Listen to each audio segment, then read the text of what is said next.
Good morning, students. Welcome you all. In the today's lecture, we will do the our next topic of plant pathology, that is terminology. Here we will discuss the various terms used in pathology subject. So the first term mostly used in pathology is, you know it very well, that is disease. So disease one is the most common word we are using in our daily life also. So this is a the definition of disease according to Hobsbawm and Diamond in 1959. They defined it as a malfunctioning process. बेटा disease बीमारी की चीज़ है कि ਜਿਹੜੀ ਕਿਸੇ ਚੀਜ਼ ਦਾ ਸਾਡੇ Oregon ਦਾ body ਦਾ ਕੰਮ ਕਰਨਾ ਬੰਦ ਕਰ ਦੇਣਾ, ਦੈਟ ਇਜ਼ ਡਿਜ਼ੀਜ਼। ਠੀਕ ਹੈ ਜੇ when you people are feeling ਕਿ ਜਦੋਂ ਤੁਹਾਨੂੰ ਲੱਗਦਾ ਕਿ ਹਾਂ ਆਹ ਪਰਟੀਕੂਲਰ ਔਰਗਨ ਜਾਂ ਬੋਡੀ ਪਾਰਟ ਕੰਮ ਨਹੀਂ ਕਰ ਰਿਹਾ, ਦਿਸ ਮੀਨਸ ਉਹਨੂੰ ਕੀ ਹੈ, ਕੋਈ ਨਾ ਕੋਈ ਡਿਜ਼ੀਜ਼। ਤਾਂ ਡਿਜ਼ੀਜ਼ ਕਿਉਂ ਹੁੰਦੀ ਆ? ਪੈਥੋਜਨਸ ਦੇ ਅਟੈਕ ਕਰਕੇ।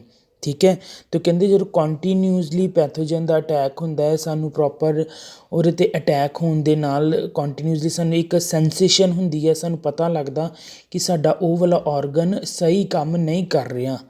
ਠੀਕ ਹੈ ਲੈਟ ਸਪੋਜ਼ ਕਿ ਤੁਹਾਨੂੰ ਕੋਈ ਆਪਣੀ ਸਕਿਨ ਹੀ ਦੇਖ ਲਓ, ਤੁਸੀਂ ਸਕਿਨ ਤੁਹਾਡੀ ਨੋਰਮਲ ਹੋਏਗੀ ਅਤੇ ਇਟਸ ਗੁੱਡ ਇਨ ਕਲਰ, ਰੰਗ ਠੀਕ ਹੋਏਗਾ, ਅਦਰਵਾਈਜ਼ ਨਹੀਂ ਤਾਂ ਤੁਹਾਨੂੰ ਖੁਜਲੀ ਹੋ ਜਾਏਗੀ, ਇਰੀਟੇਸ਼ਨ ਹੋਏਗੀ। ਦਿਸ ਮੀਨਸ ਕਿ ਤੁਹਾਨੂੰ ਸਕਿਨ ਦੇ ਉੱਤੇ ਕੋਈ ਨਾ ਕੋਈ ਡਿਜ਼ੀਜ਼ ਦਾ ਕੋਈ ਨਾ ਕੋਈ ਡਿਜ਼ੀਜ਼ ਹੈ, ਕੋਈ ਨਾ ਕੋਈ ਪੈਥੋਜਨ ਦਾ ਅਟੈਕ ਹੈ। ਅਤੇ ਜਦੋਂ ਕੰਟੀਨਿਊਸਲੀ ਪੈਥੋਜਨ ਦੇ ਅਟੈਕ ਕਰਕੇ ਸਾਡਾ ਕੋਈ body part, whether it is human ਔਰ ਪਲਾਂਟ, ਕਿਸੇ ਵੀ ਔਰਗਨਿਜ਼ਮ ਦਾ ਜਦੋਂ ਬੋਡੀ ਪਾਰਟ ਕੰਮ ਨਹੀਂ ਕਰਦਾ, ਦਿਸ ਮੀਨਸ ਕੰਮ ਨਾ ਕਰਨ ਨੂੰ ਅਸੀਂ ਕਹਿੰਦੇ ਮਾਲ ਫੰਕਸ਼ਨਿੰਗ, ਕਿ ਉਹ ਆਪਣਾ ਫੰਕਸ਼ਨ ਕਰਨਾ ਹੁੰਦਾ, ਕੰਮ ਕਰਨਾ। ਜਦੋਂ ਕੰਮ ਨਹੀਂ ਕਰਦਾ ਤਾਂ ਦਿਸ ਮੀਨਸ ਉਹਨੂੰ ਕੋਈ ਨਾ ਕੋਈ ਪ੍ਰੋਬਲਮ ਹੈ। ਤਾਂ ਉਸ ਚੀਜ਼ ਦੇ ਅਤੇ ਉਸ ਸਾਨੂੰ ਪਤਾ ਕਿੱਥੋਂ ਲੱਗਦਾ ਹੈ? ਉਹਦੇ ਸਿੰਮਟਮਸ ਤੋਂ। ਸਿੰਮਟਮਸ ਕੀ ਨੇ? ਮਤਲਬ ਸਿੰਮਟਮ ਲੱਛਣ ਮਤਲਬ ਕਿ ਅਸੀਂ ਇਰੀਟੇਟ ਰਹਿੰਦੇ ਹਾਂ, ਸਾਡੀ ਦਰਦ ਹੁੰਦੀ ਹੈ, ਸਾਡੇ ਕੋਲ ਪ੍ਰੋਪਰਲੀ ਕੋਈ ਕੰਮ ਨਹੀਂ ਕੀਤਾ ਜਾ ਪਾਉਂਦਾ। ਤੋ this means all these are symptoms showing ਕਿ ਇਹਨੂੰ ਕੋਈ ਨਾ ਕੋਈ ਪੈਥੋਜਨ ਦਾ ਅਟੈਕ ਹੈ, ਅਤੇ ਪੈਥੋਜਨ ਨੇ ਕੀ ਕੀਤਾ ਹੋਇਆ, ਪੈਥੋਜਨ ਦੇ ਅਟੈਕ ਕਰਕੇ ਉਹ ਬੋਡੀ ਪਾਰਟ ਕੰਮ ਨਹੀਂ ਕਰ ਰਿਹਾ, ਅਤੇ ਉਹ ਕੀ ਹੈ, ਡਿਜ਼ੀਜ਼ ਹੈ, ਉਹਨੂੰ ਕੋਈ ਨਾ ਕੋਈ ਬਿਮਾਰੀ ਹੈ। ਕਲੀਅਰ ਹੈ? Then next is disorder. Order means ਹੁੰਦਾ ਹੈ ਕਿ ਇੱਕ ਪਰਟੀਕੂਲਰ ਵੇ 'ਚ ਚੱਲਣਾ, ਰਸਤੇ 'ਤੇ ਚੱਲਣਾ, ਮਤਲਬ ਇੱਕ ਚੀਜ਼ ਨੂੰ ਫੋਲੋ ਕਰਨਾ, ਸੀਕੁਐਂਸ ਨੂੰ। ਅਤੇ ਜਦੋਂ ਅਸੀਂ ਚੀਜ਼ ਨਹੀਂ ਫੋਲੋ ਹੁੰਦੀ, ਦਿਸ ਮੀਨਸ ਉਹਨੂੰ ਅਸੀਂ ਕਹਿੰਦੇ ਹਾਂ ਡਿਸਆਰਡਰ। ਕਲੀਅਰ ਹੈ? ਅਤੇ ਜਦੋਂ ਬੋਡੀ ਪ੍ਰੋਪਰ ਕੰਮ ਕਰਦੀ ਪਈ, ਲੈਟ ਸਪੋਜ਼ ਕੋਈ ਕ੍ਰੌਪ ਹੀ ਹੈ, ਉਹਨੂੰ ਸਨਲਾਈਟ ਮਿਲ ਰਹੀ ਹੈ, ਵਾਟਰ ਮਿਲ ਰਿਹਾ, ਬਟ ਉਹਦੀ ਗਰੋਥ ਨਹੀਂ ਹੈ। ਗਰੋਥ ਮੀਨ ਟੂ ਸੇ ਕਿ ਉਹਨੂੰ ਰੂਟਸ ਦੇ ਥਰੂ ਨਿਊਟ੍ਰੀਐਂਟਸ ਨਹੀਂ ਮਿਲ ਰਹੇ, ਜਾਂ ਪ੍ਰੋਪਰ ਪਾਣੀ ਨਹੀਂ ਉਹਦੇ ਉੱਪਰ ਸਪਲਾਈ ਹੋ ਰਿਹਾ ਥਰੂ ਜ਼ਾਇਲਮ। ਠੀਕ ਹੈ ਅਤੇ ਜਿਹੜੀ ਬੇਟਾ ਆਹ ਚੀਜ਼ਾਂ ਦੇ ਵਿੱਚ ਜਿਹੜਾ ਪ੍ਰੋਪਰ ਸੀਕੁਐਂਸ ਹੈ, ਮਤਲਬ ਨਿਊਟ੍ਰੀਐਂਟਸ ਦਾ, ਰੂਟਸ ਦਾ ਐਬਜ਼ੋਰਬ ਕਰਨਾ, ਉਹਨਾਂ ਨੂੰ ਉੱਪਰ ਲੈ ਕੇ ਜਾਣਾ, ਫੋਟੋਸਿੰਥੇਸਿਸ ਹੋਣੀ, when there is any change in these sequence or in this process, that is called disorder. That disorder is always due to the attack of the pathogen.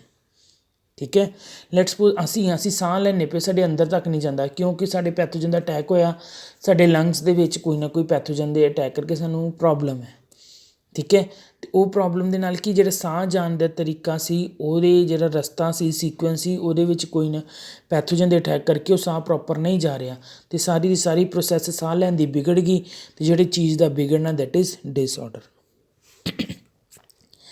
The next is the pathogen. Pathogen, you know the name patho means ailment or damage. बेटा पैथोज की ਹੁੰਦਾ ਹੈ ਕੋਈ ਵੀ agent, ਕੋਈ ਵੀ insect, pest, microorganism, whatever which is causing damage to the living tissue or doing the malfunctioning of a particular organ, we call it a pathogen. ਜਿਹੜੀ ਚੀਜ਼ ਬਿਮਾਰੀ ਕਰੇ, ਚੀਜ਼ ਨੂੰ ਖਰਾਬ ਕਰੇ, ਉਹ ਕੀ ਪੈਥੋਜਨ। ਠੀਕ ਹੈ ਪੈਰਾਸਾਈਟ। ਬੇਟਾ ਪੈਰਾਸਾਈਟ ਦੇ ਵਿੱਚ ਸਾਡੇ ਕੋਲ ਕੀ ਹੈ, ਪੈਰਾਸਾਈਟ ਉਹ ਹੁੰਦੇ ਨੇ ਜਿਹੜੇ ਬੇਟਾ ਆਰਗੈਨਿਜ਼ਮ ਜਿਹੜੇ ਹੈਟਰੋਟ੍ਰੋਪਸ ਹੁੰਦੇ ਨੇ, ਜਿਹੜਾ ਆਪਣਾ ਖਾਣਾ ਖੁਦ ਨਹੀਂ ਬਣਾ ਸਕਦੇ, ਉਹ ਕਿਸੇ ਦੇ ਲਿਵਿੰਗ ਟਿਸ਼ੂ ਦੇ ਉੱਪਰ ਜਾ ਕੇ ਆਪਣੇ ਆਪ ਆਪਣਾ ਸਰਵਾਈਵਲ ਫਿੱਟ ਕਰਾਉਂਦੇ ਨੇ, ਆਪਣੇ ਸਰਵਾਈਵਲ ਉੱਥੇ ਪੋਸੀਬਲ ਹੁੰਦਾ ਉਹਨਾਂ ਦਾ। ਜਿੱਦਾਂ ਕਿ ਜਿਹਦੇ ਦੇ ਉੱਤੇ ਜਾ ਕੇ ਜਿੱਥੋਂ ਖਾਣਾ ਖਾਣਗੇ ਉਹਨੂੰ ਹੋਸਟ, ਠੀਕ ਹੈ, ਇਹ ਕੀ ਜਾਂਦੇ ਨੇ ਪੈਰਾਸਾਈਟਸ ਕੀ ਹੁੰਦੇ ਮੇਨਲੀ ਗੈਸਟ ਦਾ ਕੰਮ ਕੀ ਹੁੰਦਾ ਕਿਸੇ ਦੇ ਵੀ ਘਰ ਜਾਣਾ, ਜਿਹਦੇ ਘਰ ਜਾਣਾ ਉਹ ਕੀ ਹੋਸਟ, ਉੱਥੋਂ ਕੀ ਲੈਣਾ ਖਾਣਾ ਲੈਣਾ। ਅਤੇ ਜਿਹੜਾ ਵੀ ਇਹ ਖਾਣਾ ਲੈਂਦੇ ਨੇ, ਠੀਕ ਹੈ, ਕਿਉਂ ਲੈਂਦੇ ਨੇ ਬੇਟਾ ਓਬਵੀਅਸ ਹੈ, ਤੁਸੀਂ ਵੀ ਕਿਤੇ ਜਾ ਕੇ ਖਾਣਾ ਖਾਓ, ਕਿਉਂ ਖਾ ਰਹੇ ਹੋ ਕਿਉਂਕਿ ਤੁਸੀਂ ਜਿੰਦਾ ਰਹਿਣਾ ਚਾਹੁੰਦੇ ਹੋ, ਜਿੰਦਾ ਕਿਦਾ ਖਾਣਾ ਖਾਓਗੇ ਤੁਹਾਡੀ ਗਰੋਥ ਹੋਏਗੀ। ਤਾਂ ਸੇਮ ਇਨ ਦਾ ਕੇਸ ਪੈਥੋਜਨ ਵੀ ਕੀ ਕਰਦੇ ਨੇ, ਪੈਰਾਸਾਈਟਸ ਵੀ ਕੀ ਕਰਦੇ ਨੇ, ਆਪਣਾ ਖਾਣਾ ਖੁਦ ਨਹੀਂ ਬਣਾ ਪਾਉਂਦੇ, ਉਸ ਕਰਕੇ ਉਹ ਕਿਸੇ ਹੋਸਟ ਦੇ ਘਰ ਜਾ ਕੇ, ਜਿੱਦਾਂ ਸਿੰਪਲ ਨੋਰਮਲ ਲੈਂਗੁਏਜ ਮੈਂ ਕਹਿ ਰਿਹਾ, ਹੋਸਟ ਦੇ ਕੋਲ ਜਾਣਗੇ ਔਰ ਉੱਥੇ ਜਾ ਕੇ ਉੱਥੋਂ ਖਾਣਾ ਲੈਣਗੇ ਔਰ ਖਾਣਾ ਲੈ ਕੇ ਆਪਣੀ ਗਰੋਥ ਕਰਨਗੇ, ਠੀਕ ਹੈ, ਗਰੋਥ ਕਰਕੇ ਰੀਪਰੋਡਿਊਸ ਕਰਨਗੇ, ਉਹਨਾਂ ਦੀ ਪੈਥੋਜਨ ਉਹਨਾਂ ਦੀ ਜਿਹੜੀ ਪਾਪੂਲੇਸ਼ਨ ਹੈ ਉਹ ਇਨਕਰੀਜ਼ ਕਰ ਜਾਏਗੀ। ਬਟ ਜੇ ਕਹਿੰਦੇ ਜਿੰਨੇ ਵੀ ਆਲ ਪੈਥੋਜਨਸ ਆਰ ਪੈਰਾਸਾਈਟਸ, ਕਹਿੰਦੇ ਜਿੰਨੇ ਵੀ ਪੈਥੋਜਨਸ ਹੁੰਦੇ ਨੇ ਸਾਰਾ ਪੈਰਾਸਾਈਟਸ ਹੁੰਦੇ ਨੇ, ਬਟ ਆਲ ਪੈਰਾਸਾਈਟਸ ਆਰ ਨਾਟ ਪੈਥੋਜਨਸ। ਕਹਿੰਦੇ ਇਹ ਨਹੀਂ ਹੈ ਕਿ ਜਿਹੜਾ ਵੀ ਹੋਸਟ ਦੇ ਘਰ ਗਿਆ ਉਹਨੇ ਉੱਥੋਂ ਖਾਣਾ ਲਿਆ ਖਾਧਾ, ਬਟ ਅਲਟੀਮੇਟਲੀ ਜਿਹੜੇ ਦੋ ਕਹਿੰਦੇ ਇਨ ਰਿਟਰਨ ਡੈਮੇਜ ਕਾਜ਼ ਕਰਨਗੇ, ਇਫੈਕਟ ਕਰਨਗੇ ਹੋਸਟ ਨੂੰ, ਦੈਟ ਆਰ ਪੈਥੋਜਨਸ। ਜਿਹੜੇ ਨਹੀਂ ਕਰਨਗੇ ਦੇ ਆਰ ਪੈਰਾਸਾਈਟਸ। ਕਿਉਂ ਕਿ ਕੁਛ ਫਰੈਂਡਲੀ ਵੀ ਹੁੰਦੇ ਨੇ ਪੈਰਾਸਾਈਟਸ ਦਾ ਮੇਨ ਕੰਮ ਕੀ ਹੈ ਹੋਸਟ ਤੋਂ ਖਾਣਾ ਲੈਣਾ। ਪੈਥੋਜਨ ਦਾ ਕੰਮ ਕੀ ਹੈ ਖਾਣਾ ਵੀ ਲੈਣਾ ਅਤੇ ਡੈਮੇਜ ਵੀ ਕਰਨਾ, ਠੀਕ ਹੈ, they R we call them ਪੈਥੋਜਨਸ। ਜਿਨ੍ਹਾਂ ਨੇ ਸਿੰਪਲ ਖਾਣਾ ਲੈਣਾ ਹੈ, ਹੋਸਟ ਦੇ ਉੱਤੇ ਰਹਿ ਕੇ ਆਪਣਾ ਸਰਵਾਈਵ ਕਰਨਾ ਹੈ, they are normally known as parasites only, not pathogens. Pathogens have two functions. One is to take nutrient from the host and second one is the causing damage to the host cell.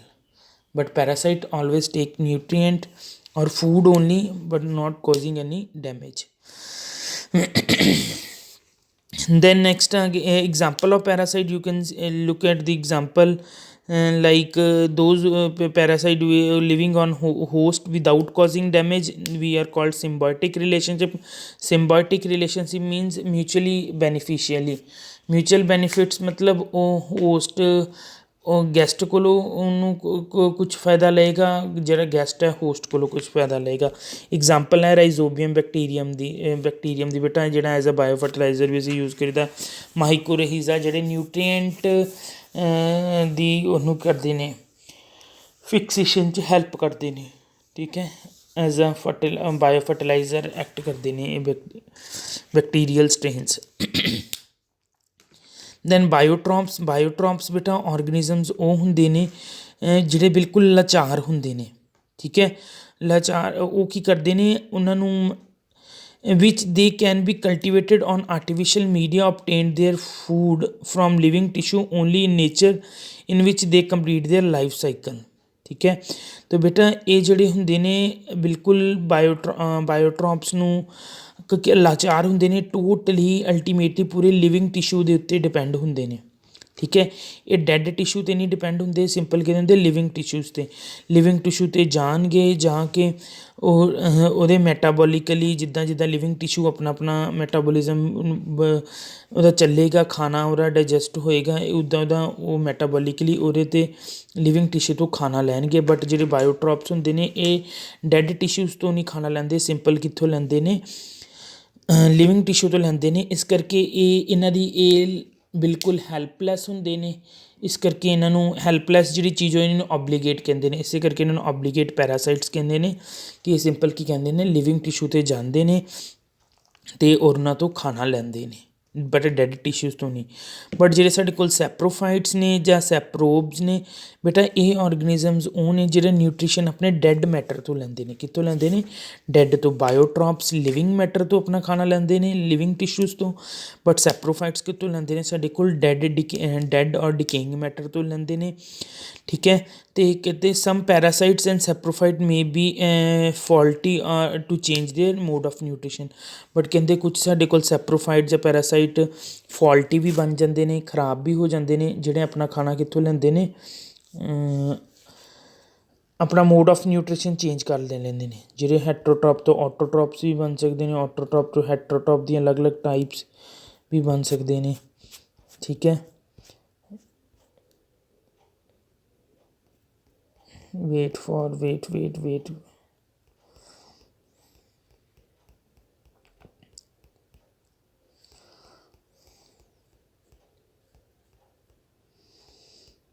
Sorry. then next facultative saprophyte. ਅੱਛਾ ਪਹਿਲਾਂ ਅਸੀਂ ਸੈਪਰੋਫਾਈਟਸ ਪੜ੍ਹ ਰਹੇ ਸੀ। ਸੈਪਰੋਫਾਈਟਸ ਕਿਹੜੇ ਨੇ? ਜਿਹੜੇ dad and ਡਿਕੇਇੰਗ matter ਤੋਂ ਖਾਣਾ ਲੈਂਦੇ ਨੇ, ਔਰ ਜੇ ਇਹ ਫਾਲਟੀ ਹੋ ਜਾਣ, ਠੀਕ ਹੈ, ਇਹ ਆਪਣੀ ਐਬਿਲਿਟੀ ਨੂੰ ਚੇਂਜ ਕਰਕੇ ਆਪਣਾ ਮੋਡ ਆਫ ਨਿਊਟ੍ਰੀਸ਼ਨ ਵੀ ਚੇਂਜ ਕਰ ਸਕਦੇ ਨੇ, ਠੀਕ ਹੈ। ਇਹ ਦੂਜਾ ਕੋਈ ਵੀ ਨਿਊਟ੍ਰੀਸ਼ਨ ਡੈਡ ਐਂਡ ਡਿਕੇਇੰਗ ਤੋਂ ਇਲਾਵਾ ਇਹ ਲਿਵਿੰਗ ਸੈਲਸ 'ਤੇ ਵੀ ਐਕਟ ਕਰ ਸਕਦੇ ਨੇ, ਠੀਕ ਹੈ, ਠੀਕ ਹੈ। ਬਾਇਓਟ੍ਰੋਪਸ ਜਿਹੜੇ ਲਿਵਿੰਗ 'ਤੇ ਕਰਦੇ ਸੀ, ਸੈਪਰੋਫਾਈਟ ਜਿਹੜੇ ਡੈਡ ਦੇ ਟਿਸ਼ੂਜ਼ 'ਤੇ ਫੀਡ ਕਰਦੇ ਸੀ, ਇਹ ਆਪਣਾ ਮੋਡ ਆਫ ਨਿਊਟ੍ਰੀਸ਼ਨ ਚੇਂਜ ਵੀ ਕਰ ਸਕਦੇ ਨੇ। ਉਹ ਡੈਡ ਨੂੰ ਕਰ ਸਕਦੇ, ਉਹ ਲਿਵਿੰਗ ਨੂੰ ਕਰ ਸਕਦੇ ਨੇ। ਫੈਕੂਲਟੇਟਿਵ ਸੈਪਰੋਫਾਈਟਸ ਆਰ ਆਰਡੀਨਰੀਲੀ ਪੈਰਾਸਾਈਟਸ। ਫੈਕੂਲਟੇਟਿਵ ਸੈਪਰੋਫਾਈਟਸ ਮਤਲਬ ਜਿਹੜੇ ਕੀ ਕਰਨਗੇ, ਡੈਡ ਟਿਸ਼ੂ 'ਤੇ ਜਾ ਕੇ ਐਕਟ ਕਰਨਗੇ, ਫੀਡ ਕਰਨਗੇ। ਆਰਡੀਨਰੀ ਪੈਰਾਸਾਈਟਸ ਮਤਲਬ ਇਹ ਡੈਮੇਜ ਨਹੀਂ ਕੌਜ਼ ਕਰਨਗੇ, ਸਿੰਪਲ ਨਿਊਟ੍ਰੀਐਂਟਸ ਹੀ ਲੈਣਗੇ। ਨਿਊਟ੍ਰੀਐਂਟਸ ਲੈ ਕੇ ਰੀਪਰੋਡਿਊਸ ਕਰਨਗੇ, ਗਰੋ ਕਰਨਗੇ ਕੁਛ ਸਰਕਮਸਟਾਂਸਿਸ ਦੇ ਉੱਤੇ। ਇਸੇ ਕਰਕੇ ਬੇਟਾ ਇਹਨਾਂ ਨੂੰ ਅਸੀਂ ਹੈਮੀ ਬਾਇਓਟ੍ਰੋਪਸ ਵੀ ਕਹਿ ਦਿੰਦੇ ਹਾਂ, ਠੀਕ ਹੈ। ਵੀ ਹੈਮੀ ਬਾਇਓਟ੍ਰੋਪਸ ਕਿਉਂ ਕਹਿੰਦੇ ਨੇ? ਕਈ ਵਾਰ ਇਹ ਕੀ ਕਰਦੇ ਨੇ, ਲਿਵਿੰਗ ਟਿਸ਼ੂ ਦੇ ਉੱਤੇ ਵੀ ਅਟੈਕ ਕਰਕੇ ਲਿਵਿੰਗ ਟਿਸ਼ੂ ਉੱਤੇ ਵੀ ਫੀਡ ਕਰਦੇ ਨੇ ਔਰ ਆਪਣਾ ਖਾਣਾ ਲੈਂਦੇ ਨੇ ਔਰ ਗਰੋ ਕਰਦੇ ਨੇ, ਠੀਕ ਹੈ। ਡੈਡ ਟਿਸ਼ੂ ਤੋਂ ਬਾਅਦ ਲਿਵਿੰਗ ਦੇ ਉੱਤੇ ਵੀ ਐਕਟ ਕਰਦੇ ਨੇ, ਠੀਕ ਹੈ। ਕਲੀਅਰ ਹੈ। ਬਾਇਓਟ੍ਰੋਪਸ ਲਿਵਿੰਗ ਟਿਸ਼ੂ 'ਤੇ ਫੀਡ ਕਰਨਗੇ, ਸੈਪਰੋਫਾਈਟਸ ਡੈਡ ਟਿਸ਼ੂ 'ਤੇ। ਫੈਕੂਲਟੇਟਿਵ ਸੈਪਰੋਫਾਈਟਸ ਕੀ ਕਰਨਗੇ ਬੇਟਾ? ਡੈਡ ਦੇ ਨਾਲ ਕਈ ਵਾਰ ਕੀ ਕਰਦੇ ਨੇ, ਡੈਡ 'ਤੇ ਫੀਡ ਕਰਨ ਤੋਂ ਬਾਅਦ ਲਿਵਿੰਗ ਟਿਸ਼ੂਜ਼ 'ਤੇ ਵੀ ਐਕਟ ਕਰਨਾ ਸ਼ੁਰੂ ਕਰਦੇ ਨੇ, that are facultative saprophytes. I think it's clear to you all the three terms: biotrop, saprophytes and facultative saprophytes. If you will face any kind of query, any kind of problem within these terms, you can call me or you can do comment in the inbox. Next is a parasite is called necrotrophs. Parasite means feeding on host cell. Host cell 'ਤੇ feed ਕਰਨਗੇ, ਠੀਕ ਹੈ। Necrotrophs ਕਿਹੜੇ ਹੋਣਗੇ? When it kills the host tissue in advance of penetration. ਇਹ ਕੀ ਕਰਨਗੇ? Host cell ਨੂੰ ਪਹਿਲਾਂ ਹੀ ਮਾਰ ਦੇਣਗੇ। ਨਹੀਂ ਤਾਂ ਪੈਥੋਜਨ ਕੌਜ਼ ਕੀ ਕਰਦਾ? ਪੈਨੀਟ੍ਰੇਟ ਕਰਨਾ ਹੁੰਦਾ, ਅੰਦਰ ਚਲੇ ਜਾਣਾ, ਠੀਕ ਹੈ। ਬਿਲਕੁਲ ਸੈੱਲ ਦੀ ਮੈਂਬਰੇਨ ਨੂੰ ਪਾਰ ਕਰਕੇ ਸਾਈਟੋਪਲਾਜ਼ਮ ਤੋਂ ਨਿਊਕਲੀਓਪਲਾਜ਼ਮ ਬਿਲਕੁਲ ਸੈੱਲ ਦੇ ਅੰਦਰ ਤੱਕ ਚਲ ਜਾਣਾ। ਬਟ ਇਹ ਕੀ ਕਰਨਗੇ? ਪਹਿਲਾਂ ਸੈੱਲ ਨੂੰ ਬਾਹਰ ਮਾਰਨਗੇ, ਸੈੱਲ ਨੂੰ ਮਾਰ ਕੇ ਫਿਰ ਉਹਦੇ ਅੰਦਰ ਕਹਿੰਦੇ ਉਹ ਡੈਡ ਮਟੀਰੀਅਲ ਬਣ ਗਿਆ। ਡੈਡ ਮਟੀਰੀਅਲ ਦੇ ਉੱਤੇ ਡੈਡ ਟਿਸ਼ੂ ਨੂੰ ਕੌਣ ਖਾਂਦੇ ਨੇ? ਸੈਪਰੋਫਾਈਟਿਕਲੀ ਡੈਡ ਟਿਸ਼ੂ ਨੂੰ ਇੱਕ ਖਾਣਗੇ ਅਤੇ ਔਰ ਬੇਟਾ ਆਪਣਾ ਕੀ ਕਰਨਗੇ? ਰੀਪਰੋਡਿਊਸ ਕਰਨਗੇ। ਇਹਨਾਂ ਦੀ ਐਗਜ਼ਾਮਪਲ ਕਿਹੜੀਆਂ ਨੇ? ਸਕਲੈਰੋਟੀਅਮ ਰੌਫਸੀ ਐਂਡ ਪਾਈਥੀਅਮ ਸਪੀਸ਼ੀਜ਼। ਸਕਲੈਰੋਟੀਅਮ ਰੌਫਸੀ ਦੀ ਐਗਜ਼ਾਮਪਲ ਅਸੀਂ ਅੱਗੇ ਕਰਾਂਗੇ ਪੈਥੋਜੈਨਿਸਿਟੀ ਦੇ ਵਿੱਚ, ਅਤੇ ਇਹ ਯਾਦ ਰੱਖਣਾ ਉਦੋਂ ਬੇਟਾ ਦੋਨੋਂ ਐਗਜ਼ਾਮਪਲ। ਸਿਮਿਲਰ ਟੂ ਨੈਕਰੋਟ੍ਰੋਪਸ ਬੇਟਾ, ਨੈਕਰੋਟ੍ਰੋਪਸ ਅਸੀਂ ਹੁਣੀ ਪੜ੍ਹਿਆ ਕੀ ਨੇ? ਜਿਹੜੇ ਪਹਿਲਾਂ ਨਹੀਂ ਪੈਨੀਟ੍ਰੇਟ ਕਰਦੇ, ਪਹਿਲਾਂ ਨਹੀਂ ਸੈੱਲ ਦੇ ਅੰਦਰ ਐਂਟਰ ਕਰਦੇ, ਉਹਨੂੰ ਮਾਰ ਕੇ ਫਿਰ ਸੈੱਲ ਨੂੰ ਉਹਦੇ ਅੰਦਰ ਪੈਨੀਟ੍ਰੇਟ ਕਰਦੇ ਨੇ, ਠੀਕ ਹੈ, ਔਰ ਉਹਨੂੰ ਖਾਂਦੇ ਨੇ ਸੈੱਲ ਨੂੰ। ਆਰ ਫੈਕੂਲਟੇਟਿਵ ਪੈਰਾਸਾਈਟ ਬੇਟਾ, ਇਹਨੂੰ ਅਸੀਂ ਕਹਾਂਗੇ ਫੈਕੂਲਟੇਟਿਵ ਪੈਰਾਸਾਈਟਸ which live on saprophytes but under favorable condition they can attack living plant and become parasite. Favourable condition ਦੇ ਅੰਦਰ ਹੀ ਕੀ ਕਰਨਗੇ? ਲਿਵਿੰਗ ਟਿਸ਼ੂ ਨੂੰ ਲਿਵਿੰਗ ਟਿਸ਼ੂ 'ਤੇ ਅਟੈਕ ਕਰਨਗੇ, ਉਹਨੂੰ ਡੈਡ ਕਰਨਗੇ ਔਰ ਉਹਦੇ 'ਤੇ ਕੀ ਕਰਨਗੇ? ਸੈਪਰੋਫਿਟਿਕਲੀ ਫੀਡ ਕਰਨਗੇ। ਦੀ ਨੈਕਰੋਟ੍ਰੋਪ are also called perthotrophs and ਪਰਥੋਫਾਈਟਸ। ਬੇਟਾ ਧਿਆਨ ਇਹਨੂੰ ਸਮਝ ਲੈਣਾ। ਆਈ ਥਿੰਕ ਜਿਹੜਾ ਓਬਵੀਅਸ ਫੁੱਲ ਵੀਡੀਓ ਦੇਖੇਗਾ ਉਹਨੂੰ ਸਮਝ ਆ ਜਾਏਗੀ। ਨੈਕਰੋਟ੍ਰੋਪਸ ਦਾ ਕੰਮ ਕੀ ਹੈ? ਇਹ ਕੀ ਕਰਦੇ ਨੇ? ਹੋਸਟ ਟਿਸ਼ੂ ਨੂੰ ਪਹਿਲਾਂ ਹੀ ਮਾਰ ਦਿੰਦੇ ਨੇ, ਠੀਕ ਹੈ, ਕਲੀਅਰ ਹੈ। ਮਾਰ ਕੇ ਉਹਨੂੰ ਡੈਡ ਬਣਾ ਕੇ ਫਿਰ ਉਹਦੇ 'ਤੇ ਸੈਪਰੋਫਾਈਟਿਕਲੀ ਐਕਟ ਕਰਦੇ ਨੇ, ਠੀਕ ਹੈ। ਔਰ ਸੈਪਰੋਫਾਈਟਿਕਲੀ ਅੰਡਰ ਕੁਝ ਫੇਵਰੇਬਲ ਕੰਡੀਸ਼ਨਸ ਦੇ ਕਰਦੇ ਨੇ, ਅਤੇ ਇਸ ਕਰਕੇ ਇਹਨੂੰ ਫੈਕਲਟੇਟਿਵ ਪੈਰਾਸਾਈਟ ਵੀ ਕਿਹਾ ਜਾਂਦਾ ਹੈ। Another name is called perthotrophs and perthophytes. ਅੱਜ ਦੇ ਲੈਕਚਰ ਮੈਂ ਪੂਰਾ ਟੋਟਲੀ ਪੰਜਾਬੀ 'ਚ ਟਰਾਂਸਲੇਟ ਕੀਤਾ ਹੈ, ਫਿਰ ਵੀ ਨਾ ਕਿਸੇ ਨੂੰ ਸਮਝ ਲੱਗੇ ਤਾਂ ਇਟਸ ਯੂਅਰ ਪ੍ਰੋਬਲਮ। ਦੈਨ ਪੈਥੋਜੈਨੀਸਿਟੀ। ਪੈਥੋਜੈਨੀਸਿਟੀ ਬੇਟਾ ਮੀਨਸ ਕੀ ਹੁੰਦਾ ਹੈ ਕਿ ਇਹ ਬੇਟਾ ਇੱਕ ਕੁਆਲਿਟੀ ਹੈ ਕਿਹਦੀ, ਪੈਥੋਜਨ ਦੀ। ਪੈਥੋਜਨ ਕਿਹੜਾ ਸੀ, ਪੈਥੋਜਨ ਦੇ ਅਸੀਂ ਦੋ ਕੰਮ ਪੜ੍ਹੇ ਸੀ। ਇੱਕ ਸੀ ਲਿਵਿੰਗ ਟਿਸ਼ੂ 'ਤੇ ਅਟੈਕ, ਇੱਕ ਹੋਸਟ ਤੋਂ ਖਾਣਾ ਲੈਣਾ ਫੀਡ ਕਰਨਾ, ਔਰ ਦੂਜਾ ਉਹਨੂੰ ਡੈਮੇਜ ਕਾਜ਼ ਕਰਨੀ। ਸੋ ਦਿਸ ਮੀਨਸ ਇਹ ਹੋਸਟ ਦੀ ਕੀ ਹੈ quality, you can say a type of quality, ਔਰ its you can say its skills ਨੇ ਉਹਦੀਆਂ, ਠੀਕ ਹੈ ਨਾ। ਅਤੇ ਜਿਹੜਾ ਬੇਟਾ ਉਹਦੀ ਇਸ ਤਰ੍ਹਾਂ ਦੀ ਜਿਹੜੀਆਂ ਕੁਆਲਿਟੀ ਹੈ, ਸਕਿੱਲ ਹੈ, ਕਹਿੰਦੇ ਹੋਸਟ ਨੂੰ ਖਾਣਾ ਲੈਣਾ, ਹੋਸਟ 'ਤੇ ਫੀਡ ਕਰਨਾ, ਨਾਲੇ ਉਹਨੂੰ ਮਾਰਨਾ, ਅਤੇ ਇਹ ਜਿਹੜੀ ਇਹਦੀ ਪ੍ਰੋਪਰ ਸੈੱਟ ਹੈ, ਨੰਬਰ ਆਫ ਸਟੈਪਸ ਨੇ, ਸੈੱਟ ਹੈ ਇਨਵਾਇਰਮੈਂਟਲ ਕੰਡੀਸ਼ਨ ਦੇ ਨਾਲ, ਇਹਨੂੰ ਅਸੀਂ ਕਹਿੰਦੇ ਹਾਂ ਪੈਥੋਜੈਨਿਸਿਟੀ। ਅਤੇ ਬੇਟਾ ਇਹ ਕੀ ਨੰਬਰ ਆਫ ਸਟੈਪਸ, ਪਹਿਲਾਂ ਐਂਟਰ ਕਰਨਾ ਹੈ, ਫਿਰ ਸੈੱਲ ਨੂੰ ਇਹਦੀ ਸੈੱਲ ਵਾਲ ਡੈਮੇਜ ਕਰਨੀ ਹੈ, ਫਿਰ ਟੌਕਸਿਨ ਰਿਲੀਜ਼ ਕਰਨਾ ਹੈ, ਫਿਰ ਅੰਦਰ ਸੈੱਲ ਦੇ ਜਾ ਕੇ ਪਰਟੀਕੂਲਰ ਕੰਪੋਨੈਂਟਸ 'ਤੇ ਅਟੈਕ ਕਰਕੇ ਚੀਜ਼ ਨੂੰ ਰਿਲੀਜ਼ ਕਰਨਾ, ਨੂੰ ਖਾਣਾ ਹੈ, ਇੰਨੇ ਨੂੰ ਛੱਡ ਦੇਣਾ। ਅਤੇ ਜਿਹੜੇ number of step wise reaction ਹੈ ਅਟੈਕ ਕਰਨ ਦੀ, ਦੈਟ ਇਜ਼ ਪੈਥੋਜੈਨਿਸਿਟੀ। ਪੈਥੋਜੈਨਿਸਿਟੀ ਮਤਲਬ ਜਿੱਦਾਂ ਪਹਿਲਾਂ ਇੱਕ ਪਲਾਨ ਆਊਟ ਹੁੰਦਾ ਨਾ ਕਿ ਹਾਂ ਪਹਿਲਾਂ ਬਾਰਡਰ ਪਾਰ ਕਰਨਾ ਸੈਨਾ ਨੇ, ਫਿਰ ਜਾ ਕੇ ਉੱਤੇ ਫਲਾਨੀ ਜਗ੍ਹਾ 'ਤੇ ਫਲਾਨੇ ਚੀਜ਼ 'ਤੇ ਜਾ ਕੇ ਇੱਥੇ ਜਾ ਕੇ ਅਟੈਕ ਕਰਨਾ, ਉੱਥੇ ਇਹ ਵਾਲੇ ਬੰਦੇ ਨੂੰ ਮਾਰਨਾ, that is the step wise ਔਰ chain of events that lead to the disease in the host is called pathogenicity। ਹੌਲੀ ਹੌਲੀ ਹੌਲੀ ਕਰਕੇ ਅਟੈਕ ਕਰਕੇ ਆਪਣਾ ਕਬਜ਼ਾ ਜਿਹੜਾ ਬਣਾਉਣਾ, that is pathogenicity। Step wise ਜਿਹੜਾ ਅਟੈਕ ਕਰਨਾ ਹੋਸਟ ਸੈੱਲ 'ਤੇ, that is pathogenicity। then ਪੈਰਾਸਿਟਿਜ਼ਮ ਬੇਟਾ ਇੱਕ ਫਿਨੋਮੀਨਾ ਹੈ by which plant parasite become intimately associated with the plant, ਠੀਕ ਹੈ। ਜਿਹੜਾ ਪਲਾਂਟ 'ਤੇ ਅਟੈਕ ਕਰਨ 'ਤੇ ਪੈਰਾਸਾਈਟ ਦਾ ਅਤੇ ਪਲਾਂਟ ਦਾ ਇੱਕ ਬੇਟਾ ਆਪਸ ਦੇ ਵਿੱਚ ਰਿਲੇਸ਼ਨ ਹੈ, ਜਿਹਦੇ ਨਾਲ ਕੀ ਕਰਦਾ ਨਾ, ਜਿਹੜਾ ਪੈਰਾਸਾਈਟ ਆ ਪਲਾਂਟ ਦੇ ਨਾਲ ਬਿਲਕੁਲ ਐਸੋਸ਼ੀਏਟ ਕਰ ਜਾਂਦਾ, ਪੂਰਾ ਉਹਦੇ ਨਾਲ ਮੈਚ ਕਰਕੇ, ਠੀਕ ਹੈ। ਅਤੇ ਉਸ ਤੋਂ ਬਾਅਦ ਕੀ ਕਰਦਾ ਹੈ, ਨਿਊਟਰੀਐਂਟਸ ਲੈਣਾ ਸ਼ੁਰੂ ਕਰਦਾ ਹੈ, ਰੀਪਰੋਡਿਊਸ ਕਰਨਾ ਸ਼ੁਰੂ ਕਰਦਾ, ਅਤੇ ਆਪਣੇ ਹੋਸਟ ਪਲਾਂਟ ਦੇ ਉੱਤੇ ਆਪਣੀ ਪਾਪੂਲੇਸ਼ਨ ਜਨਰੇਟ ਕਰਕੇ, ਠੀਕ ਹੈ। ਪਹਿਲਾਂ ਇੱਕ ਜਣਾ ਅਟੈਕ ਕਰੇਗਾ, ਇੱਕ ਦੇ ਦੋ, ਦੋ ਦੇ ਚਾਰ, ਚਾਰ ਦੇ 8, ਅੱਗੇ ਇੱਦਾਂ ਰੀਪਰੋਡਿਊਸ ਕਰਕੇ ਪੂਰੇ ਦਾ ਪੂਰਾ ਆਪਣਾ ਹੋਲਡ ਬਣਾ ਲੈਣਗੇ ਹੋਸਟ ਸੈੱਲ ਦੇ ਉੱਤੇ, ਹੋਸਟ ਪਲਾਂਟ ਦੇ, ਦੈਟ ਇਜ਼ ਪੈਰਾਸਿਟਿਜ਼ਮ, ਠੀਕ ਹੈ। ਪੈਰਾਸਾਈਟ ਦਾ ਹੋਸਟ ਪਲਾਂਟ ਦੇ ਨਾਲ ਜਿਹੜਾ ਇੱਕ ਬੇਟਾ ਲਿੰਕ ਹੈ, ਦੈਟ ਇਜ਼ ਪੈਰਾਸਿਟਿਜ਼ਮ। ਵਿਰੂਲੈਂਸ ਹੁੰਦਾ ਬੇਟਾ ਕਰੂਲਤਾ, ਮਤਲਬ ਕਿੰਨਾ ਜਲਦੀ, ਜਿੱਦਾਂ ਕੋਈ ਲੜਾਕਾ ਬੰਦਾ ਦਾ ਜਲਦੀ ਗੁੱਸਾ ਆ ਜਾਂਦਾ, ਭੋਲੇ ਬੰਦੇ ਨੂੰ ਥੋੜ੍ਹੀ ਲੇਟ ਆਉਂਦਾ, ਅਤੇ ਦਿਸ ਮੀਨਸ ਲੜਾਕੇ ਬੰਦੇ ਦੀ ਵਿਰੂਲੈਂਸ ਹੀ ਜ਼ਿਆਦਾ ਹੁੰਦੀ ਭੋਲੇ ਬੰਦੇ ਨਾਲੋਂ। ਅਤੇ ਵਿਰੂਲੈਂਸ ਮਤਲਬ ਕਿੰਨੀ ਜਲਦੀ ਉਹ ਅਟੈਕ ਕਰਦਾ ਹੈ, ਇੱਕ ਦਿਨ 'ਚ ਪੂਰੇ ਪੌਦੇ ਨੂੰ ਖਰਾਬ ਕਰ ਦਿੰਦਾ, 2 ਦਿਨ 'ਚ ਕਰ ਦਿੰਦਾ, 3 ਦਿਨ, that you can say the speed of attack ਔਰ speed of spreading disease, that is virulence. Aggressiveness, ਕਿੰਨੀ ਜਲਦੀ ਕਿਸ ਚੀਜ਼ ਨੂੰ ਪਕੜਨਾ। Then immunity you people know it very well, that is resistance against disease. ਜਿਹੜੀ ਇੱਕ क्षमता ਹੁੰਦੀ ਕਿਸੇ ਪੌਦੇ ਜਾਂ ਐਨੀਮਲ ਦੇ ਜਾਂ ਕਿਸੇ ਵੀ ਔਰਗੈਨਿਜ਼ਮ ਦੇ ਵਿੱਚ to fight against disease, that is immunity. Then disease resistance ਮਤਲਬ ਡਿਜ਼ੀਜ਼ ਨੂੰ ਰੋਕਣ ਦੀ ability to reduce the effect of pathogen or other damaging factors.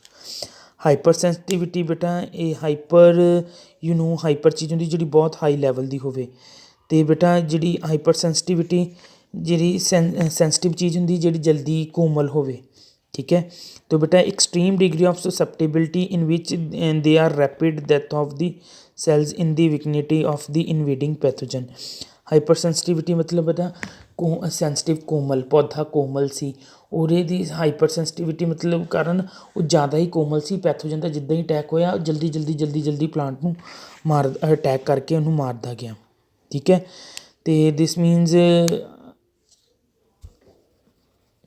ਜਿਹਦੇ ਨਾਲ ਕੀ ਹੋਏਗਾ, it's halt the further process of the pathogens Thus, hypersensitivity is a sign of very high resistance approaching immunity. ठीक है, तो ਇਹਦੇ ਨਾਲ ਜਿਹੜੀ ਸਸੈਪਟੇਬਿਲਟੀ ਹੈ ਉਹ ਕੀ ਹੋ ਜਾਏਗੀ, ਜਿਹੜੀ ਉਹਦੇ ਅਗੇਂਸਟ ਡਿਜ਼ੀਜ਼ ਦੇ ਉਹ ਕੀ ਹੋਏਗੀ, ਸਾਡੇ ਕੋਲ ਹਾਈ ਰਜਿਸਟੈਂਸ ਅਪਰੋਚਿੰਗ ਇਮਿਊਨਿਟੀ ਹੋਏਗੀ ਉਹਦੇ 'ਚ। ਦੈਨ ਇਨਫੈਕਸ਼ਨ ਹੈ, ਹਾਈਪਰ ਸੈਂਸਿਟਿਵਿਟੀ ਆਈ ਥਿੰਕ ਤੁਹਾਨੂੰ ਸਮਝ ਲੱਗ ਗਿਆ ਹੋਏਗਾ ਬੇਟਾ, ਇੱਕ ਬਹੁਤ ਹੀ ਹਾਈ ਲੈਵਲ ਤੱਕ ਦੀ ਸਸੈਪਟੇਬਿਲਟੀ, ਠੀਕ ਹੈ, ਜਿਹਦੇ ਨਾਲ ਕੀ ਹੋਏਗਾ, ਰੈਪਿਡ ਜਲਦੀ ਕੀ ਹੋ ਜਾਏਗੀ, ਡੈਥ ਹੁੰਦੀ ਰਹੇਗੀ ਸੈਲਸ ਦੀ, ਠੀਕ ਹੈ, ਇਨਵੇਡਿੰਗ ਪੈਥੋਜਨਸ ਦੇ ਵਿੱਚ, ਠੀਕ ਹੈ, ਅਤੇ ਉਹਦੇ ਨਾਲ ਕੀ ਹੋਏਗਾ, ਉਹਦੀ ਫਰਦਰ ਪ੍ਰੋਗਰੈਸ ਜਿਹੜੀ ਹੈ ਪੈਥੋਜਨ ਦੀ ਉਹ ਰੁਕ ਜਾਏਗੀ, ਅਤੇ ਜਿਹਦੇ ਨਾਲ ਕੀ ਹੋਏਗਾ, ਸਾਡੇ ਕੋਲ ਪੈਥੋਜਨ ਦੀ ਕਹਿੰਦੇ ਗਰੋਥ ਰੁਕਣ ਦੇ ਨਾਲ, ਅਤੇ ਇਹਦੇ ਨਾਲ ਇਹ ਤੋਂ ਕੀ ਪਤਾ ਲੱਗੇਗਾ ਕਿ ਪੌਦੇ ਦੇ ਵਿੱਚ ਜ਼ਿਆਦਾ ਸੈਂਸਿਟੀਵਿਟੀ ਸੀ, ਪੌਦੇ ਦੇ ਵਿੱਚ ਪੈਥੋਜਨ ਜ਼ਿਆਦਾ ਸੈਂਸਿਟਿਵ ਸੀ, ਪੌਦੇ ਨੇ ਕੀ ਦਿੱਤਾ, ਉਹਦੇ ਅਟੈਕ ਨੂੰ ਰੋਕ ਦਿੱਤਾ। ਇਨਫੈਕਸ਼ਨ ਬੇਟਾ ਕੀ ਹੁੰਦਾ, ਇਸਟੈਬਲਿਸ਼ਮੈਂਟ of ਪੈਰਾਸਿਟਿਕ relationship between the pathogen and host following the entry ਔਰ ਪੈਨੀਟ੍ਰੇਸ਼ਨ।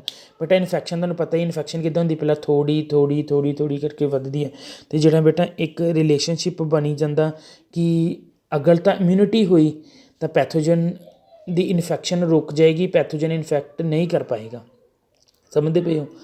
ਅਗਰ ਇਮਿਊਨਿਟੀ ਨਹੀਂ ਹੈ ਤਾਂ ਪੈਥੋਜਨ ਕੀ ਕਰੇਗਾ, ਹੌਲੀ ਟਿਸ਼ੂਜ਼ ਦੇ ਨਾਲ, ਲਿਵਿੰਗ ਟਿਸ਼ੂ ਦੇ ਨਾਲ ਰਿਲੇਸ਼ਨ ਬਣਾ ਕੇ 1 2 3 4 5 ਕਰਕੇ ਹੌਲੀ ਕਰਕੇ ਪੂਰੇ ਸੈਲਸ ਦੇ ਉੱਤੇ ਅਟੈਕ ਕਰਨਾ ਸ਼ੁਰੂ ਕਰ ਦੇਗਾ, ਠੀਕ ਹੈ, ਅਤੇ ਜਿਹੜਾ ਹੌਲੀ ਪੈਥੋਜਨ ਦੀ ਦੋਸਤੀ ਕਰਨੀ ਲਿਵਿੰਗ ਟਿਸ਼ੂ ਦੇ ਨਾਲ, that is infection.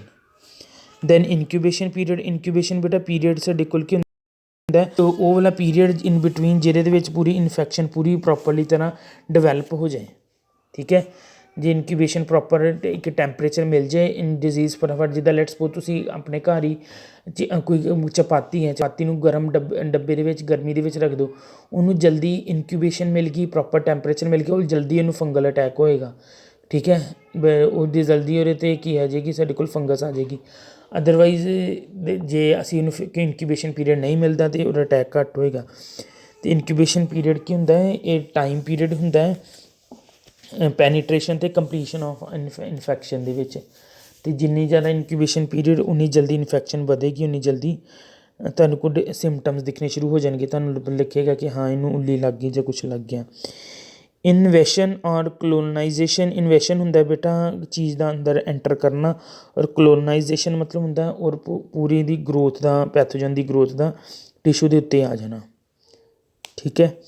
Effect of disease ਤੁਹਾਨੂੰ ਪਤਾ ਹੀ ਹੈ, ਪਲਾਂਟ ਨੂੰ ਡਿਜ਼ੀਜ਼ ਹੋਣ ਕਰਕੇ ਪ੍ਰੋਪਰ ਕੰਮ ਨਹੀਂ ਕਰੇਗਾ, ਉਹਦੀ ਨੋਰਮਲ ਲੁੱਕ ਨਹੀਂ ਰਹੇਗੀ, ਪਰ ਟੇਢਾ ਮੇਢਾ ਪੌਦਾ ਹੋ ਜਾਏਗਾ, ਡਿੱਗਦਾ ਹੋਏਗਾ, ਸਟਰਕਚਰ ਹੀ ਅਬਨੋਰਮਲ, ਸਟੈਂਪ ਉਹਦੀ ਸੋਫਟ ਨਹੀਂ ਹੋਏਗੀ, ਯੈਲੋਇੰਗ ਲੀਵ ਹੋ ਜਾਏਗੀ ਨਾ, wilting twisting of various part of plant, ਠੀਕ ਹੈ, ਅਤੇ ਇਹਦੇ ਨਾਲ ਕੀ ਹੋਏਗਾ, ਸਾਡੇ ਕੋਲ ਜਿਹੜਾ ਫਿਜ਼ੀਓਲੋਜੀਕਲੀ ਡਿਸਆਰਡਰ ਸਾਨੂੰ ਦਿਖਣਗੇ, ਪੌਦਾ ਪ੍ਰੋਪਰਲੀ ਗਰੋ ਨਹੀਂ ਕਰ ਪਾਏਗਾ, ਡਿਵੈਲਪ ਨਹੀਂ ਕਰ ਪਾਏਗਾ, ਈਵਨ ਰੀਪਰੋਡਿਊਸ ਨਹੀਂ ਕਰ ਪਾਏਗਾ ਆਪਣੇ ਜੈਨੇਟਿਕ ਪੋਟੈਂਸ਼ੀਅਲ ਤੱਕ।